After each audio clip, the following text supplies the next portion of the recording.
Well, if buying a gift isn't your thing, there are plenty of options to make or even bake. But before you go back to the basic with the cookies, we wanted to show you one of the latest trends in baking these days. Perhaps you've heard of them. They're these things. They're called cake pops. And let me tell you, you can do a lot of different things with them, and they taste absolutely amazing. Showing us how to make them and learn how you can do them in your own home with some girlfriends is the owner of Cakes by Cassie. Cassie Selly, welcome to the show. Good to have Stephanie. you. Thank you for having me. First things first, what is a cake pop? Cake pops are delicious. They are made with crumpled up cake, frosting, any type of frosting you like, and we mix those together, dip them in chocolate, and we decorate them many different ways. These ones are drizzled with some chocolate, wrapped up real cute for a little gift.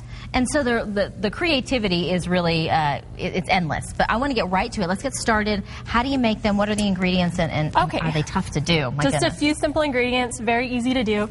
This is crumpled up cake. I just baked a 9 by 13 inch cake, kind of put it in a freezer bag, so I always have it ready to go. If you cut a cake up for shapes, you can put the extra cake in the bag. Keep it for when you need your cake pops. Okay, so scraps are good for this. Exactly. All right, and then what else do we have? Okay, this is just a box mix. You want about 1 box mix of cake. This is melted chocolate. You can melt this in the microwave, a double broiler, or I have my little candy melting pot here. Lollipop sticks if you want, and this is frosting. You can use canned frosting. I love cream cheese frosting, so I have homemade cream cheese frosting. Yummy. So we're going to dump this in there, right? Yes, How much do you want? We'll do the whole thing. That's more for us to eat. Yeah, exactly. And you could do any kind of combination. I really love the chocolate with cream cheese. You could do lemon, strawberry, whatever you want. And are we looking for a certain consistency or like a kind of a ratio of frosting to cake? Yes, you want them to be moist but not sticky. Okay. I kind of think of it as the consistency of meatloaf, where it doesn't really stick to your hands, but you can form it. Okay. Get it kind of into the shape that you want.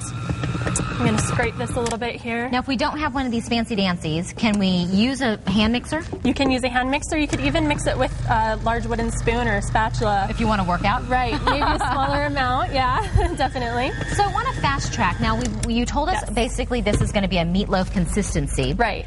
Then what do we do? Okay, so I like to use a little ice cream scoop. This will give you the perfect shape every time. They'll all be kind of a consistent shape. And I just kind of pop that into my hand, give it a good roll. Okay, and we'll put it on a piece of parchment paper, pop those in the freezer.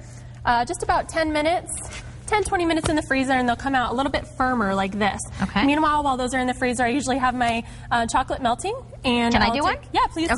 So I stick it in there? Dip the stick in the chocolate first. It'll stick a little bit better. Okay. Yes. And then? And then we'll put it into the cake pop. Okay. The chocolate helps it stick in there. And then we'll dip the whole thing. Okay. And you can kind of tap this a little bit to get the excess chocolate off. Oh, okay, yeah. That was easy. Yeah, these aren't too bad. Make sure you get a little bit of the chocolate down around the stick where it meets the cake pop. That'll help it hold it in there a little bit better. I don't want the segment to end without showing those beautiful cookies that you made. Thank you. And I met you actually because I took a class from you. Yes. I took a class on how to make those, and it's amazing how quickly you can learn if you just have a good teacher. In all my classes, we do start to finish. It's demonstration, totally hands-on. You'll learn everything that's on this plate right here. And you bring your own cookies, and we make frosting in class.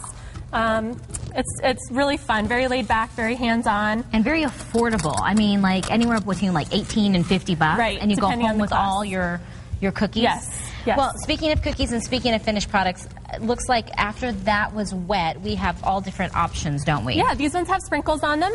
If you want to do some sprinkles, put it on while the chocolate is still wet before it sets. It'll stick on there really nicely. These ones are melted chocolate in different colors. You can drizzle it with a fork. I just kind of melt it, dip a fork in there, and drizzle it over the top. You can even just put them in little bonbon cups, like on the bottoms here there of the presentation. They're perfect for gifts. You can put them in cute little baggies.